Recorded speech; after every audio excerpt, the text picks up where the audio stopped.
Inclinemos nuestros rostros para orar. Padre Celestial, te damos gracias por el privilegio de encontrarnos aquí este día para estudiar este magnífico libro de Génesis. Pedimos, Padre, la presencia de tu Espíritu Santo. Abre nuestras mentes y corazones para recibir tu mensaje. Y te damos gracias por escuchar nuestra oración, pues te lo pedimos en el precioso nombre de tu Hijo, Cristo Jesús. Amén.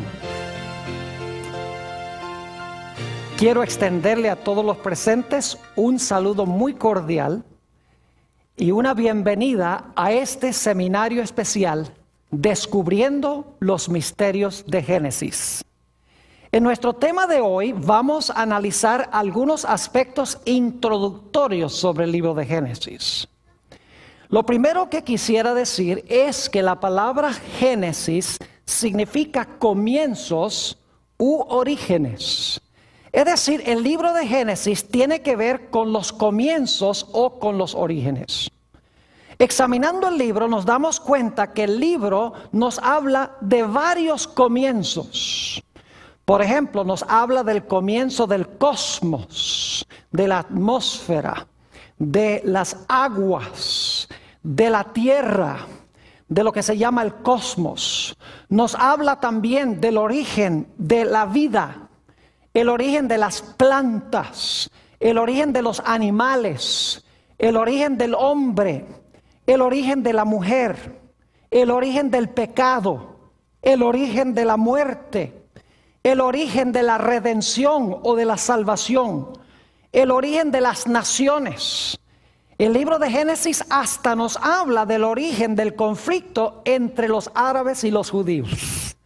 Es decir, el libro de Génesis nos presenta en toda su gloria los orígenes de la mayoría de las cosas que nosotros conocemos hoy en el planeta Tierra. Quiero decirles algo en cuanto a la cronología del libro de Génesis. El libro de Génesis relata los primeros 2500 años de la historia del planeta Tierra. Inclusive en Génesis hay algunos relatos que no se encuentran registrados en ningún otro lugar histórico. Por ejemplo, ustedes no van a encontrar en excavaciones arqueológicas la historia de Caín y Abel, la historia de la Torre de Babel, la historia del diluvio como se encuentra en la Biblia, aunque hay otras historias diluviales. No van a encontrar registrado en la historia ninguno de estos eventos de Génesis 1 al 11. Es decir, el libro de Génesis nos presenta de una forma fidedigna, fiel, la historia del planeta Tierra durante sus primeros 2500 años. El libro de Génesis presenta una cronología corta del planeta Tierra. Lo que quiero decir es que el libro de Génesis no reconoce la validez de la teoría de la evolución. Aún el Papa Juan Pablo II, quien era muy admirado por muchas personas en el mundo, dijo que la teoría de la evolución es más que una mera teoría. Es decir, él estaba diciendo que probablemente el mundo llegó a la existencia por la evolución. Pero el libro de Génesis desconoce la teoría de la evolución. El libro de Génesis presenta una cronología corta de la Tierra. Según este libro, nuestro planeta tiene aproximadamente 6000 años de historia. Y el libro de Génesis relata los primeros 2500 años de esos 6000 años de historia. El libro de Génesis fue escrito por Moisés aproximadamente 1500 años antes de nacer el Señor Jesucristo. Es decir, el libro de Génesis tuvo su autor. Su autor fue Dios. Su escritor fue Moisés. Y la razón por la cual recalco tanto este punto es porque hay muchos eruditos hoy que dicen que Moisés no fue el autor. Un poco más adelante en nuestro tema vamos a hablar sobre ese aspecto. El libro de Génesis es el semillero de la Biblia. Las ideas que encontramos en Génesis son seminales y se desarrollan a través del resto de la Biblia. Permítame ilustrar lo que quiero decir. Nosotros aquí en Fresno tenemos un parque nacional cerca que se llama el Parque Nacional Sequoia. Yo quiero preguntar, ¿cuántos de los presentes han visitado alguna vez el Parque Nacional Sequoia, donde se encuentran esos árboles tan gigantescos? Pues permítame decirles algo en cuanto a esos árboles Sequoia. Hay algunos de ellos que tienen 3.200 años de edad. Algunos de ellos miden más de 300 pies de altura. Además de eso, hay árboles que pesan 2,7 millones de libras. Un solo árbol, apreciados amigos y hermanos. Pero lo interesante es que esos árboles Sequoia, algunos de ellos con 3.200 años de edad, se originaron con una semilla que tiene el tamaño de una hojuela de avena. Es decir, ese árbol, por ejemplo, el general Sherman, que posiblemente algunos de ustedes han visitado, ese árbol se originó con una pequeña semilla. Es decir, el árbol se encontraba encerrado en la semilla. Lo único que faltaba era sembrar la semilla para que la semilla creciera y para que finalmente produjera el árbol que hoy vemos en ese parque nacional. Lo mismo podemos decir de Génesis. En Génesis tenemos las semillas. Esas semillas en el transcurso de la Biblia crecen y finalmente llegan a su mayor crecimiento y su mayor desarrollo en el libro de Apocalipsis. Es decir, que Génesis tiene las semillas y Apocalipsis tiene esas semillas plenas y totalmente desarrolladas. Y el transcurso bíblico es el crecimiento de esa semilla. Por eso en este seminario no vamos a estudiar solamente el libro de Génesis, sino que vamos a ver cómo se desarrollan las ideas de Génesis a través de toda la Biblia, culminando en el libro de Apocalipsis. Permítame mencionarles un par de ejemplos para que entendamos este concepto de semilla, desarrollo y crecimiento de esa semilla o de esa idea. Mi versículo favorito en la Biblia es Génesis, el capítulo 3 y el versículo 15. Quisiera invitarles a que fueran allí conmigo, Génesis, el capítulo 3 y el versículo 15. Es un versículo cargado de significado. Va a ser el tema central, el versículo central de nuestro seminario. Dice allí Dios hablándole a la serpiente, quien es Satanás, lo siguiente: y pondré enemistad entre ti y la mujer, es decir, entre la serpiente y la mujer, y entre tu simiente y la simiente suya. Es decir, va a haber enemistad entre la serpiente y la mujer, y la simiente de la serpiente y la simiente de la mujer. Pero luego noten la última parte del versículo, dice: esta, es decir, la simiente de la mujer, te herirá en la cabeza, y tú le herirás a la simiente de la mujer en el calcañar. 4 ideas claves en este versículo. 1, enemistad. 2, una serpiente. 3, una mujer. Y 4, la mujer tiene una simiente que está en guerra contra la serpiente. Mis queridos amigos, esta idea de Génesis 3:15 se desarrolla y se cumple en el libro de Apocalipsis. Noten el capítulo 12 de Apocalipsis y los versículos 1 al 5. Apocalipsis, el capítulo 12 y los versículos 1 al 5. Tenemos el desarrollo de esta semilla de Génesis 3:15.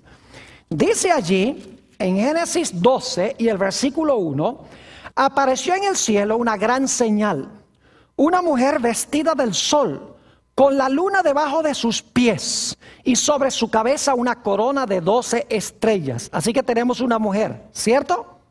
Noten el versículo 2. Y estando encinta, clamaba con dolores de parto en la angustia del alumbramiento. Es decir, tenía en su vientre una simiente. Tenía en su vientre a un niño que iba a nacer. Noten el versículo 3. También apareció otra señal en el cielo. He aquí un gran dragón escarlata, que tenía 7 cabezas y 10 cuernos, y en sus cabezas 7 diademas. Y si ustedes van al versículo 9, van a notar que ese dragón bermejo es el diablo y Satanás, la serpiente antigua, dice allí. Ahora, note lo que dice el versículo 4. Y su cola arrastraba la tercera parte de las estrellas del cielo y las arrojó sobre la tierra. Y el dragón o la serpiente se paró frente a la mujer que estaba para dar a luz, a fin de devorar a su hijo tan pronto como naciese. Ahora yo pregunto, ¿pueden ustedes ver allí las ideas básicas de Génesis 3:15? Claro que sí. ¿Hay una mujer? ¿Cómo no? ¿Hay enemistad? Claro que sí. ¿Hay un dragón o una serpiente? ¿Cómo no? ¿La mujer tiene una simiente contra la cual lucha el dragón o la serpiente? ¿Cómo no? Es decir, para entender Apocalipsis 12, 1 al 5, tenemos que regresar a Génesis, el capítulo 3 y el versículo 15. Quiero que notemos otro ejemplo. Génesis, el capítulo 2 y el versículo 24. Génesis, el capítulo 2 y el versículo 24. Estamos viendo cómo las semillas del Génesis se desarrollan en la Biblia y se cumplen finalmente y alcanzan su mayor crecimiento en el libro de Apocalipsis. Génesis 2 y el versículo 25, vamos a leer, no el 24, sino el 25, dice, hablando de Adán y Eva, y estaban ambos desnudos, Adán y su mujer, y no se avergonzaban. ¿En qué condición estaban Adán y Eva cuando fueron creados por Dios? Estaban desnudos y no se avergonzaban. Ahora necesito hacerles una explicación que vamos a estudiar con más detenimiento más adelante en este seminario. Adán y Eva estaban desnudos en lo que respecta a vestiduras artificiales hechas por seres humanos. Pero según la Biblia, ellos estaban cubiertos con un manto glorioso de luz. Es decir, estaban cubiertos con la gloria de Dios. Ahora, ¿qué sucedió cuando Adán y Eva pecaron? ¿Qué pasó con ese manto de luz? Note lo que dice Génesis, el capítulo 3 y el versículo 7. Génesis, el capítulo 3 y el versículo 7. Dice, entonces fueron abiertos los ojos de ambos y conocieron que estaban, ¿qué? Desnudos. Entonces cosieron hojas de higuera y se hicieron delantales. Fíjense que el manto de luz se fue y ahora se dieron cuenta que estaban, ¿qué? Desnudos. En su estado de inocencia, en su estado de pureza y de justicia, estaban vestidos con el manto de luz. Cuando pecan, el manto de luz se va y se dan cuenta que están desnudos. ¿Qué trataron de hacer Adán y Eva para cubrir su desnudez? Dice la última parte del versículo 7, y se hicieron delantales y se pusieron esos delantales de hojas de ¿qué? Hojas de higuera. Es decir, se taparon la vergüenza de su desnudez con hojas de higuera. Pero ¿saben que aún después de eso se sentían desnudos? Porque en el versículo 10 Dios viene buscando a Adán y Eva, le dice, ¿dónde están? Y Adán dice, tuvimos miedo porque estábamos desnudos, pero ya no estaban desnudos porque tenían las hojas de higuera. Obviamente su desnudez no era desnudez física, no tenían el manto glorioso de luz. Pero quiero que noten cómo cubrió Dios la vergüenza de su desnudez. El versículo 21, y esto lo vamos a estudiar en nuestro próximo tema más detenidamente. Dice, y Jehová Dios hizo al hombre y a su mujer túnicas de ¿qué? Túnicas de pieles y los vistió. Ahora fíjense las ideas que tenemos aquí. Tenemos la idea de vestiduras. Tenemos la idea de vergüenza. Tenemos la idea de desnudez. Ahora yo quiero que vayamos a Apocalipsis, el capítulo 16 y el versículo 15. Y ustedes me van a decir si Apocalipsis 16, 15 guarda alguna relación con lo que acabamos de estudiar de Génesis 2 y el versículo 24 y también el capítulo 3 y el versículo 7 y 21. Note lo que dice la Biblia en Apocalipsis el capítulo 16 y el versículo 15. Está hablando aquí de la batalla de Armagedón. Y fíjense las ideas que contiene. Dice en Apocalipsis 16 y el versículo 15, hablando Jesús: he aquí, yo vengo como ladrón. Ahora escuchen bien. Bienaventurado el que vela y guarda sus ¿qué? Sus ropas, para que no ande desnudo y vean su vergüenza. Yo pregunto, ¿tiene alguna relación ese versículo con los versículos que leímos de Génesis? Claro que sí, porque habla de ropas, habla de desnudo y habla de vergüenza. No podemos entender este versículo de Apocalipsis 16:15 sin empezar en Génesis, a donde se encuentran esas ideas. Y vamos a tener en este seminario un tema completo sobre Apocalipsis 16:15, sobre la gran batalla de Armagedón. Estos son solamente dos ejemplos de cómo las semillas del Génesis se desarrollan a través de la Biblia y culminan su crecimiento en el libro de Apocalipsis. Ahora, una pregunta que siempre surge cuando se estudia el libro de Génesis es esta: ¿el libro de Génesis es historia o el libro de Génesis es mito y leyenda? Yo quiero decirles que no tengo duda alguna de que el libro de Génesis, las historias que se encuentran relatadas allí, sucedieron exactamente como se hayan registradas en el libro. Ahora, yo quisiera decirles que los autores del Nuevo Testamento todos creían que las historias de Génesis son literales. Jesús, el apóstol Pedro, Mateo, Marcos, Lucas, Juan, San Judas y los otros autores del Nuevo Testamento, todos entendieron que estas historias de Génesis eran literales, que sucedieron exactamente como dice la Biblia. Ahora, yo quiero darles algunos ejemplos en el Nuevo Testamento donde se mencionan algunas historias del libro de Génesis como literales. Porque hay muchos eruditos, inclusive teólogos hoy en día, que dicen: no, las historias del Génesis son mitos o son leyendas, son historias que enseñan una gran lección moral, pero nunca se realizaron en la historia. Yo quiero decirles que las personas que enseñan eso están diciendo que no creen a Jesús, ni creen al apóstol San Pablo, ni creen en el apóstol San Juan, ni creen en San Mateo, ni en ninguno de estos, porque todos estos autores creían que estas historias de Génesis son literales. Noten, por ejemplo, Mateo el capítulo 19, Mateo 19 y los versículos 4 al 6. Mateo 19 y los versículos 4 al 6. Yo pregunto, ¿creen ustedes que Jesús creía que Adán y Eva fueron personas históricas, literales? ¿Creen ustedes que fue Dios el que hizo el matrimonio al comienzo? Jesús lo creía así. Note lo que dice Mateo 19 y el versículo 4. Él respondiendo les dijo: ¿no habéis leído que el que los hizo al principio, varón y hembra los hizo?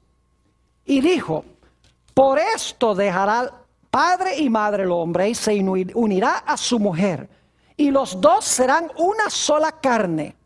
Así que no son ya más dos, sino una sola carne. Por tanto, lo que Dios juntó, no lo separa el hombre. Yo pregunto, ¿Jesús creía que Adán y Eva eran personajes históricos literales? Claro que sí. ¿Creía Jesús que el primer matrimonio fue literal entre Adán y Eva? ¿Cómo no? Así que si usted dice que no, usted está poniendo en tela de juicio ¿a quién? Las palabras de Jesús. Usted está contrariando lo que creía Jesús. Ahora vamos a notar algunas otras historias de Génesis.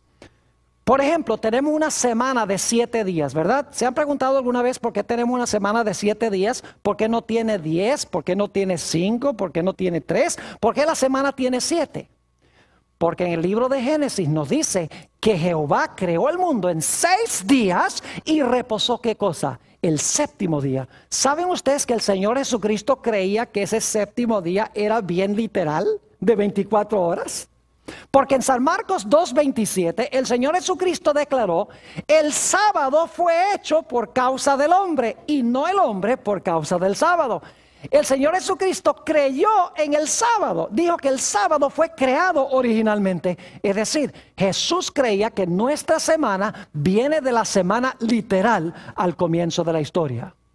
En Lucas 3 encontramos otro ejemplo interesante. No voy a buscarlo en la Biblia, se los voy a explicar. Tenemos en Lucas 3 la genealogía de Jesús. ¿Sabe lo que es una genealogía?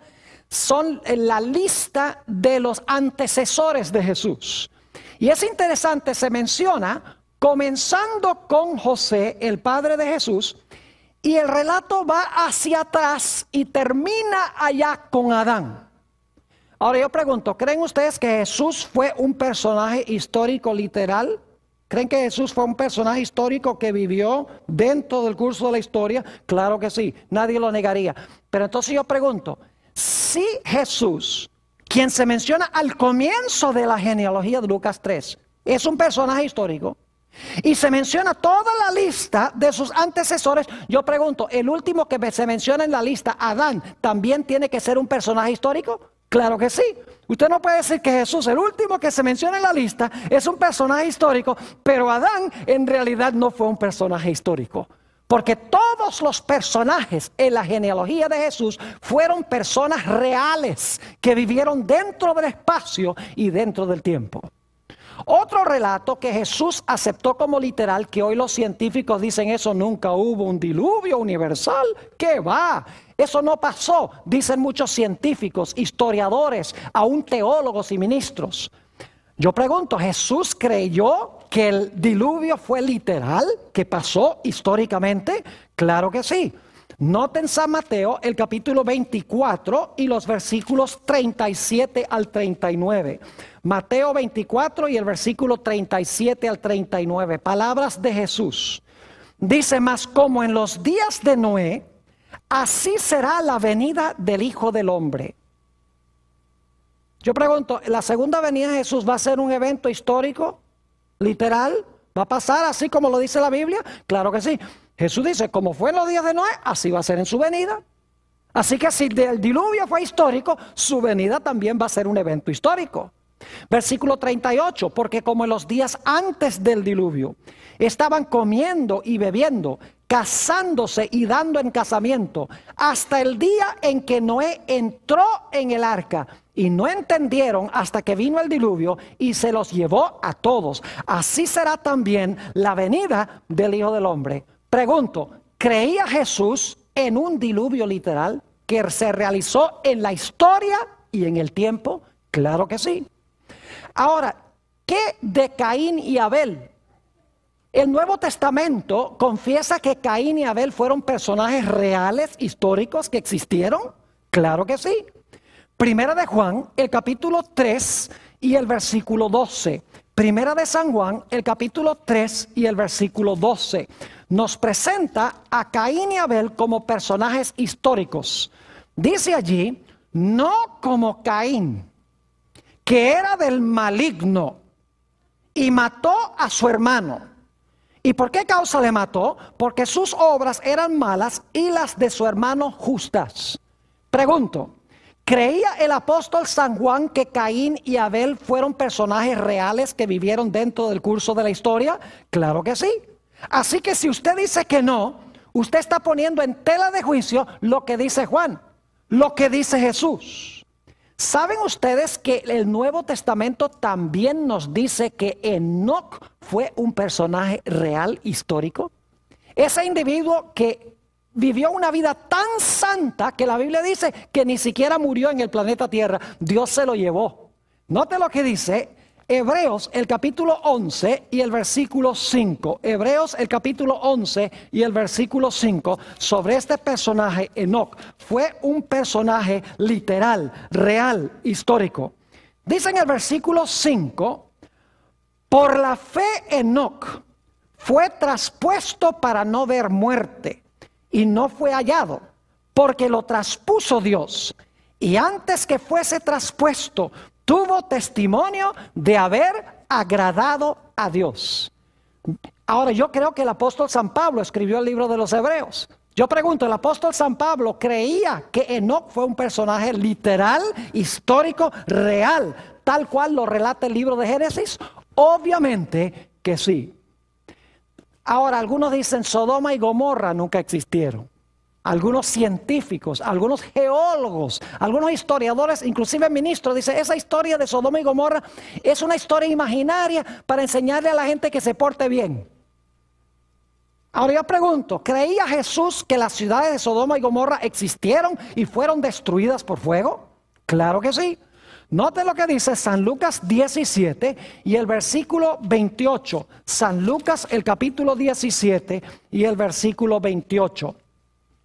Dice aquí, asimismo como sucedió en los días de Lot.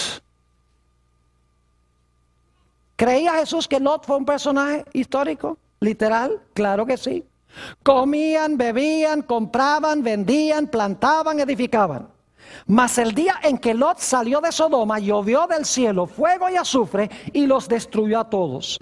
Así será el día en que el Hijo del Hombre se manifieste. Fíjense que las historias del libro de Génesis ocurrieron tal cual lo relata el libro de Génesis. El testimonio de los autores del Nuevo Testamento corrobora que estas cosas pasaron exactamente como lo dice la Biblia. Ahora, algunos de ustedes estarán preguntando por qué el pastor Bor enfatiza y recalca tanto este punto. Quiero decirles que desde la época que se conoce como la Edad de la Razón, que comenzó en la segunda mitad del siglo XVIII, los filósofos, los científicos, los historiadores y aún los teólogos empezaron a enseñar que las historias de Génesis en realidad no son historias que se realizaron como lo dice el libro de Génesis, sino que son mitos y leyendas. Es más, la mayoría de los eruditos comenzaron a enseñar de que el libro de Génesis ni siquiera fue escrito por Moisés 1500 años antes de Cristo. Empezaron a enseñar que el libro de Génesis es producto de muchos diferentes autores, cada uno escribió una historia y luego vino un redactor y juntó todas esas historias en el libro que hoy conocemos como el libro de Génesis. Cuando yo estudiaba en el seminario, una vez estaba haciendo una investigación y conseguí una Biblia que se llama la Biblia Arco Iris. Y es interesante en esa Biblia Arco Iris leer el libro de Génesis y ver que por cada color que se da en el libro de Génesis, según los que prepararon esa Biblia, eso lo escribió un autor diferente. Y el libro de Génesis está marcado en múltiples colores, porque según ellos, el libro de Génesis tuvo múltiples autores. La Biblia enseña que Génesis fue escrito por Moisés. El libro de Génesis fue escrito por Moisés, aproximadamente 1500 años antes de Cristo, y el libro relata historias reales. Posiblemente sea sorpresivo para muchos de ustedes saber que hoy en día hay muchos ministros, y no son unos pocos, son muchos ministros y pastores y sacerdotes que no creen que el libro de Génesis es histórico.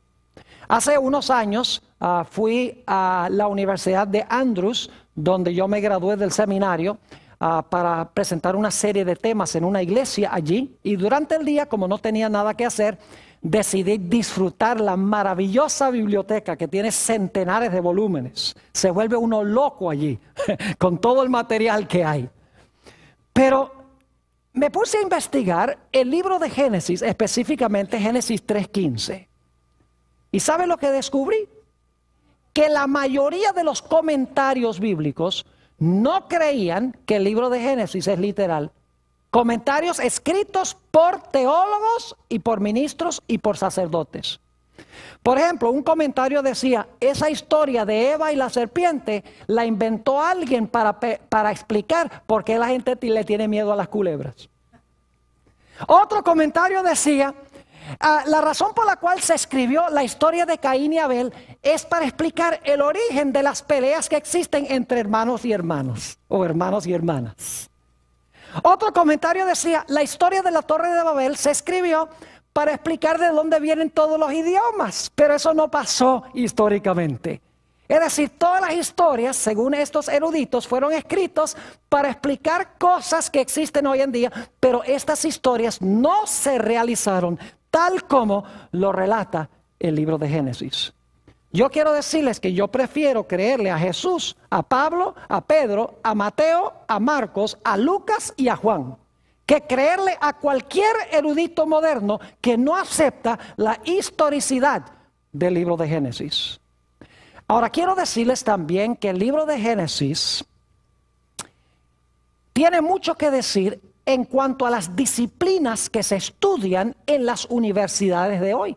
Las grandes disciplinas, hay departamentos de sociología, hay departamentos de historia, hay departamentos de botánica, hay departamentos de biología, hay departamentos de teología. El libro de Génesis tiene algo que decir en cuanto a todas estas disciplinas que se estudian hoy en las universidades. Permítame mencionarles algunas.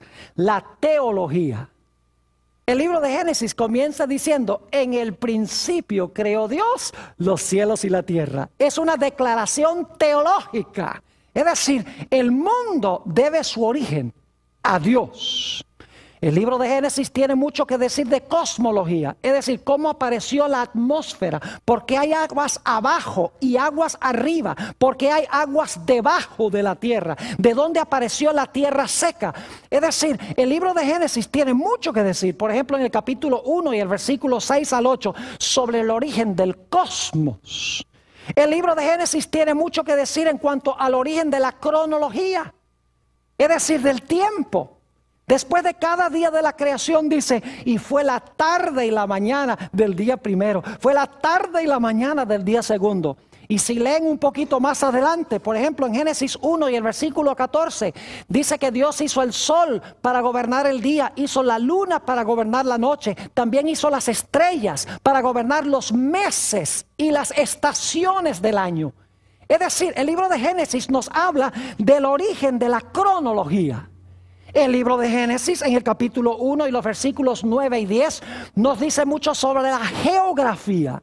¿Dónde y cuándo se originó la tierra seca? A donde andan los animales, a donde están los árboles y las flores y las plantas. Nos dice allí que Dios fue el que hizo aparecer la tierra seca de en medio de las aguas. El libro de Génesis tiene mucho que decir de la botánica, es decir, de las plantas. Es más, en el capítulo 1 y los versículos 11 al 13 de Génesis, nos dice que todas las plantas se iban a reproducir de acuerdo a su especie. Y hoy en día, el mundo de la botánica nos dice que las plantas se reproducen solo según su especie. El libro de Génesis tiene mucho que decirnos sobre la astronomía. Habla sobre el origen del sol, sobre el origen de la luna, sobre el origen de las estrellas. El libro de Génesis tiene mucho que hablar de zoología, es decir, el estudio de los animales. Nos dice que Dios el quinto día hizo las aves, hizo los peces. El sexto día hizo los mamíferos que andan sobre la tierra. Es decir, que los animales no llegaron a existir por evolución. No evolucionaron de algo menor a algo mayor, porque el quinto día hizo Dios aves, peces, el sexto día hizo los animales terrestres. La Biblia tiene mucho que decir en el libro de Génesis sobre la antropología, el origen del hombre. La Biblia nos dice que Dios tomó polvo de la tierra, hizo al hombre, y luego del hombre hizo a la mujer. Eso lo encuentran en Génesis el capítulo 2 y el versículo 7. El libro de Génesis tiene mucho que decirnos de la sociología. Por ejemplo, que la sociedad debe componerse de parejas que se casan matrimonialmente para tener hijos. El libro de Génesis nos dice que Dios hizo ese vínculo social al comienzo que nosotros llamamos matrimonio. El libro de Génesis tiene mucho que decir de la psicología. Fíjense que al principio, antes del pecado, todo estaba en armonía. Cuando el hombre peca, inmediatamente surgen problemas matrimoniales, el hombre echándole la culpa a la mujer echándole la culpa a la serpiente y a Dios, empiezan las riñas matrimoniales. Aparece el temor, me escondí porque tenía miedo. Aparece el sentido de culpa, aparece la baja estima propia, aparece la tendencia a culpar a otros por lo que nosotros hacemos. Apareció el odio, como se encuentra en la historia de Caín y Abel.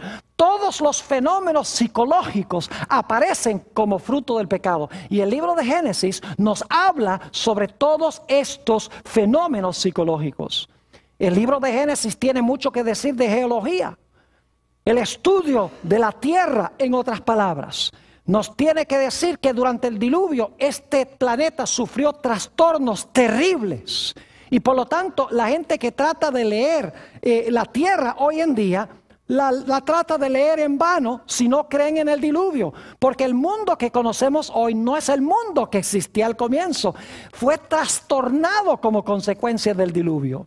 Solamente podemos entender eso conociendo lo que dice el libro de Génesis. El libro de Génesis tiene mucho que decir de la filología, el origen de los idiomas. Nos dice en Génesis el capítulo 11 que los idiomas se originaron en la Torre de Babel. El libro de Génesis tiene mucho que decir de historia, especialmente historia antigua. ¿Y qué diríamos de las grandes preguntas que hace la filosofía? ¿De dónde vengo? ¿Por qué estoy aquí? ¿Para dónde voy? El libro de Génesis tiene respuestas para cada una de estas preguntas. Es decir, las grandes disciplinas que se estudian en los departamentos de las universidades hoy son temas que ya se encuentran trazados claramente en el libro de Génesis. Lamentablemente, hoy en día son pocas universidades que le dan alguna importancia a lo que dice el libro de Génesis. Ahora quiero decirles que el libro de Génesis es en realidad la historia de dos simientes. Volvemos otra vez a Génesis el capítulo 3 y el versículo 15, donde dice: enemistad pondré entre ti, la serpiente, y la mujer. Fíjense, ahí tenemos un dúo, la serpiente versus la mujer. Y entre tu simiente y la simiente de ella, es decir, otra vez un dúo, la simiente de la serpiente y la simiente de la mujer. Y luego dice, él, la simiente de la mujer, te va a aplastar la cabeza y tú le vas a herir el calcañar. Es decir, otro dúo, la simiente de la mujer y la serpiente. El libro de Génesis, en otras palabras, es un libro de la batalla entre dos diferentes simientes, una buena y una mala. Tenemos, por ejemplo, la historia de Caín y Abel. Fíjense, otro dúo. Caín, la simiente de Satanás, es decir, el que tiene el carácter de Satanás. Y tenemos a Abel, que es el bueno, que tiene el carácter de Dios. Y están enemistados uno con el otro. Tenemos en Génesis 6 los hijos de Dios, que son los fieles al Señor. Y tenemos a las hijas de los hombres, que son las descendientes malévolas de la descendencia de Caín. Es decir, tenemos este dúo, los hijos de Dios versus las hijas de los hombres. Tenemos en el libro de Génesis la historia de Abraham y los constructores de la Torre de Babel. Se presentan como radicalmente distintos uno del otro. Es más, vamos a encontrar en uno de los temas que vamos a estudiar que Abraham se encontraba viviendo a donde vivían los que construyeron la Torre de Babel. Y se estaba contaminando la familia de Abraham con los que habitaban allí, con la idolatría de los constructores de la Torre de Babel. Así que Dios dijo, yo no puedo dejar que mi simiente se quede aquí para que me lo corrompan. Así que Dios, según Génesis 12, 1 al 3, llamó a Abraham de Ur de los Caldeos, lo sacó de ese ambiente y lo llevó a la tierra de Canaán. Abraham y los constructores de la Torre de Babel, dos simientes opuestas. Luego tenemos Isaac e Ismael. Isaac, la simiente mala, Isaac, la simiente buena, Ismael, la simiente mala. Y nuevamente la idea de enemistad.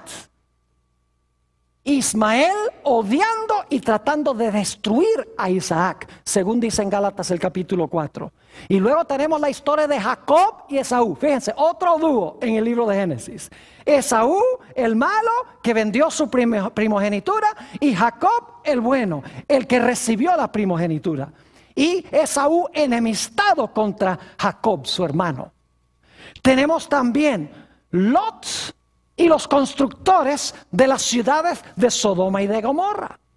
Lot, según segunda de Pedro 2, 6 al 8, era un hombre pío, era un hombre santo, que le molestaba la impiedad de las ciudades, mientras que la Biblia dice que los habitantes de Sodoma y Gomorra eran malos y pecadores delante de Jehová. Y luego tenemos a José por un lado y tenemos por el otro lado a sus hermanos.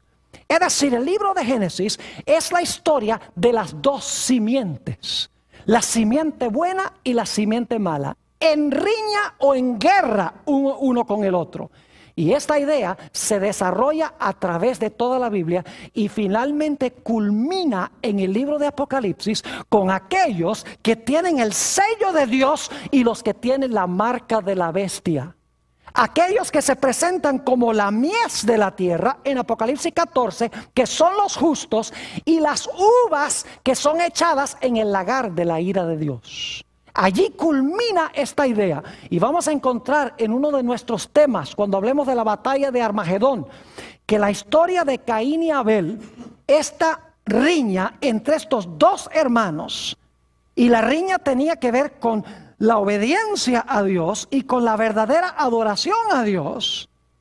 Vamos a encontrar que esta historia de esta riña entre dos hermanos ilustra los dos grupos millonarios que van a estar sobre el planeta Tierra al final de la historia. Y vamos a ver que la gran guerra final va a tener que ver con si obedecemos a Dios o no, si adoramos a Dios como Dios ha mandado o no. Es decir, va a ser una repetición de la historia de Caín y Abel, solo que al final de la historia van a ser dos grupos mundiales, mientras que al comienzo de la historia eran solamente dos individuos.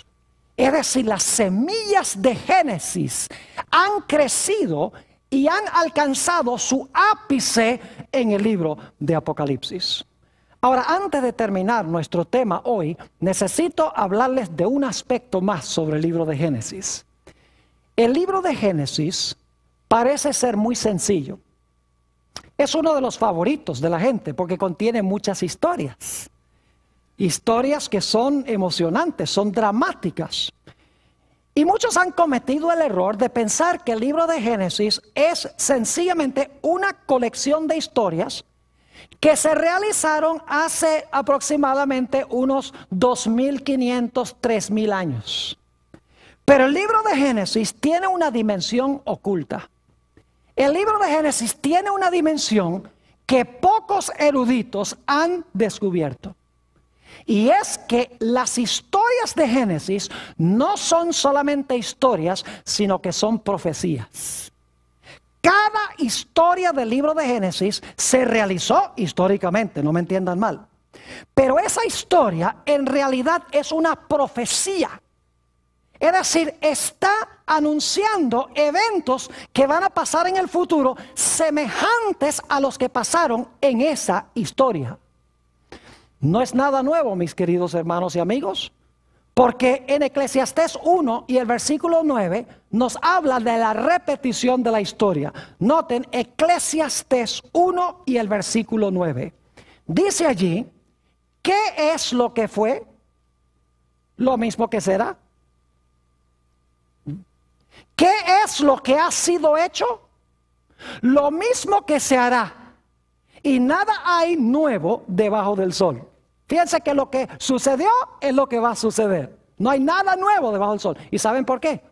Porque el hombre siempre es igual y el diablo también. Y Dios también siempre obra igual. Por eso las historias tienen la tendencia a repetirse en el futuro. Noten también lo que dice Eclesiastés, el capítulo 3 y el versículo 15. Eclesiastés, el capítulo 3 y el versículo 15. Dice, aquello que fue, ya es. Y lo que ha de ser, fue ya. Y Dios restaura lo que pasó. Fíjense nuevamente que dice que lo que ha de ser, fue ya. Es decir, que las historias del libro de Génesis en realidad no son solamente historias, sino que son profecías. Permítame darles algunos ejemplos del libro de Génesis. Son historias que vamos a estudiar en este seminario sobre el libro de Génesis, pero quiero sencillamente mencionar algunas de estas historias brevemente para que se den cuenta cómo estas historias son también profecías. Ya hemos visto Génesis 3:15. Las 4 ideas en ese versículo. enemistad, una serpiente, una mujer y una simiente de la mujer. Vimos en Apocalipsis 12 que tenemos las mismas ideas. Tenemos una mujer, la mujer tiene en su vientre una simiente, aparece un dragón o una serpiente que se quiere comer al niño, es decir, está enemistado con el niño. Es decir, que Génesis 3:15 no es solamente algo que Dios le habló a la serpiente en el huerto del Edén, sino que es un versículo que conlleva una dimensión profética o futura que se iba a cumplir cuando naciera Jesús de la Virgen María. Tenemos también la historia del Edén. Ustedes leen Génesis 1 y 2, la descripción hermosa de este huerto precioso del Edén, donde estaba el árbol de la vida, el río de la vida.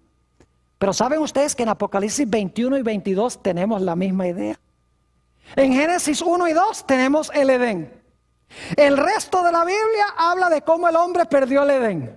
Y Apocalipsis 21 y 22 habla de la restauración del huerto del Edén que existía al comienzo de la historia. En Génesis 1 y el versículo 2 nos habla de la condición de la tierra antes de la creación. Dice: la tierra estaba desordenada y estaba vacía, y había tinieblas sobre la haz del abismo. Piensen las palabras: abismo, tinieblas, desordenada, vacía. ¿Saben ustedes que la Biblia dice que la tierra va a volver a esa condición otra vez? Se usan las mismas palabras para hablar de lo que va a pasar en el futuro.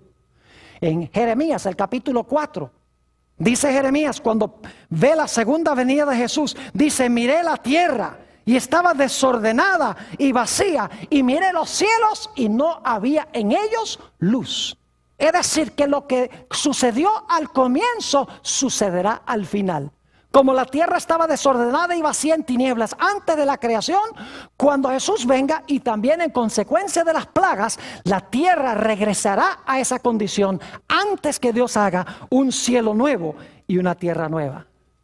Ya les mencioné la historia de Caín y Abel. Es una historia profética. No solamente pasó con dos personajes en cierta ocasión en el pasado, sino que ilustra lo que va a pasar al final de la historia. Dios le manda a Caín y Abel: tráigame un animal, me van a adorar con un animal, lo van a sacrificar. Abel dice: bueno, si Dios dice que para sacrifique un animal, voy a traer un animal. Caín dice: pues yo no ando en esa cosa de animales, yo le voy a traer mis productos agrícolas. Es decir, Abel obedeció a Dios y adoró a Dios como Dios mandó. Abel desobedeció el mandato de Dios y adoró a Dios como él quiso. En el libro de Apocalipsis vamos a encontrar que los dos grupos que van a existir en el mundo al final de la historia van a tener esas mismitas características de Caín y Abel. Va a haber un grupo que profesa adorar a Dios, pero que no lo adora como Dios dice, ni obedece a Dios. Va a haber otro grupo que obedece los mandamientos de Dios. Satanás los va a odiar, y que también adoran a Dios como Dios ha mandado, no como ellos quieren. Es decir, la historia de Caín y Abel es una historia profética. Podríamos mencionar también la historia del diluvio, ya lo hicimos. Jesús dijo: como en los días de Noé, así será también la venida del Hijo del Hombre. Yo pregunto, ¿creía Jesús que la historia del diluvio era una historia profética? Claro que sí, porque dijo: como pasó allá, va a pasar al final de la historia. Es decir, para Jesús la historia del diluvio no solamente era una historia, sino que era una ¿qué? Una profecía. Y vamos a dedicar un tema completo en nuestro seminario sobre la historia del diluvio. Y vamos a ver que cada detalle de la historia del diluvio, la predicación de Noé, el derramamiento del Espíritu Santo con su predicación, las decisiones que la gente tomó cuando se cerró la puerta, un periodo de tiempo entre cuando se cerró la puerta y cuando comenzó a llover, y los que estaban adentro no estaban seguros: ¿será que era verdad lo que estaba predicando? Dice Noé. Y cada día los que están afuera se vuelven más violentos. Todo eso se va a cumplir en el futuro. Va a haber predicación poderosa acompañada del Espíritu Santo. La raza humana se va a dividir en dos grupos. Se va a cerrar la puerta de la gracia para el mundo. Y después que se cierre la puerta, los hijos de Dios van a vivir en el planeta Por un periodo de tiempo aparentemente Dios los ha abandonado. Se conoce como el tiempo de angustia o la gran tribulación. Y los impíos se volverán más y más enojados contra los hijos de Dios. Pero así como cayó agua del cielo y vino agua de las fuentes del abismo, dice el libro de Apocalipsis que caerá fuego del cielo y saldrá fuego de la tierra para destruir a los que quieren destruir al pueblo de Dios. Es decir, la historia del diluvio es una historia profética. No solamente sucedió en el pasado, sino que sucederá también en el futuro. El llamado que Dios le hizo a Abraham para que saliera de Babel, de allá a donde se construyó la torre de Babel. En Apocalipsis encontramos el cumplimiento de eso. Porque Dios al final de la historia dice a su pueblo que está en Babilonia. En Apocalipsis 18:4 dice: salid de ella, pueblo mío, para que no seáis partícipes de sus pecados. Lo que pasó con Abraham históricamente va a pasar con el pueblo de Dios al final de la historia.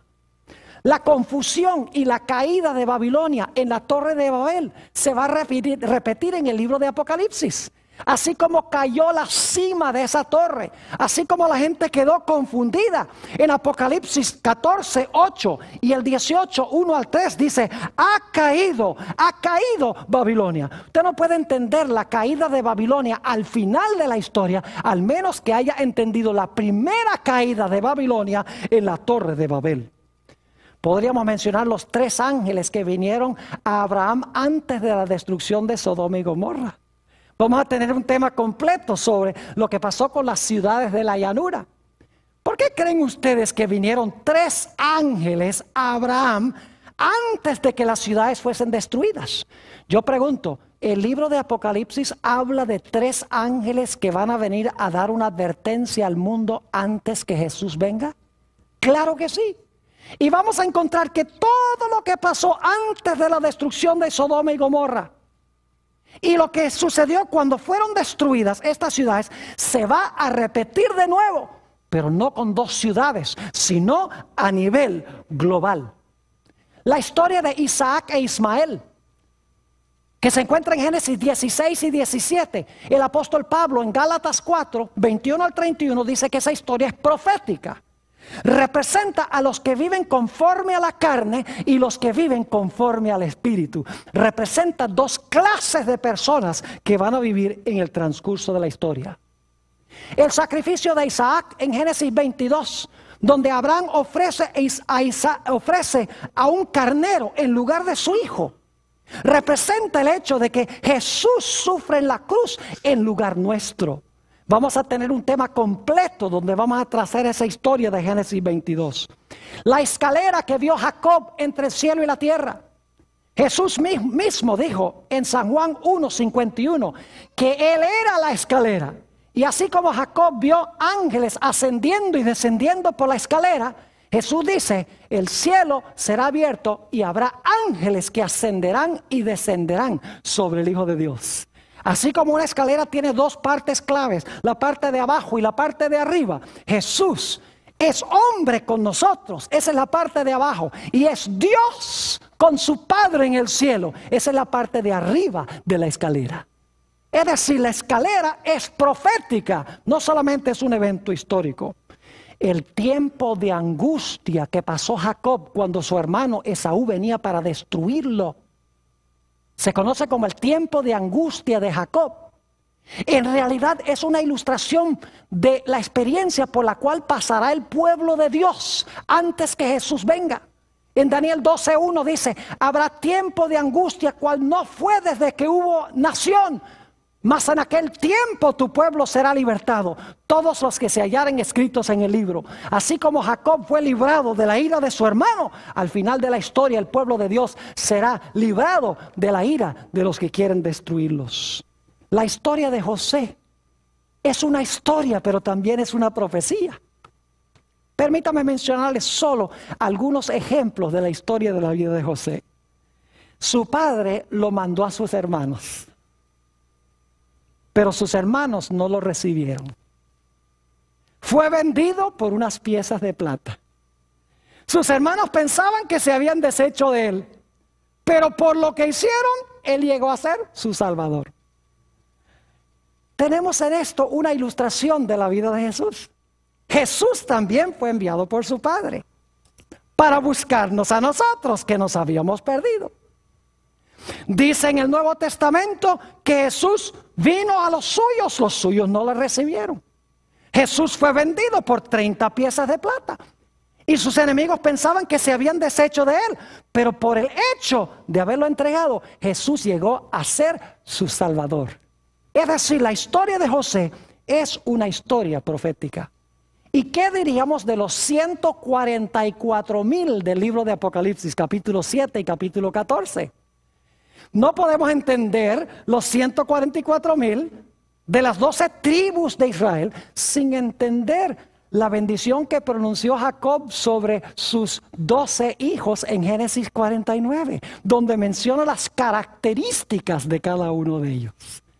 Es decir, que la base para entender los 144,000 está en la historia que encontramos en Génesis capítulo 49. Mis queridos hermanos y amigos, nos esperan momentos emocionantes en este seminario.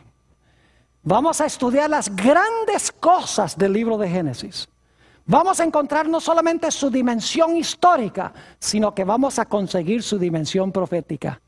Y vamos a ver la Biblia posiblemente como nunca la hemos visto antes.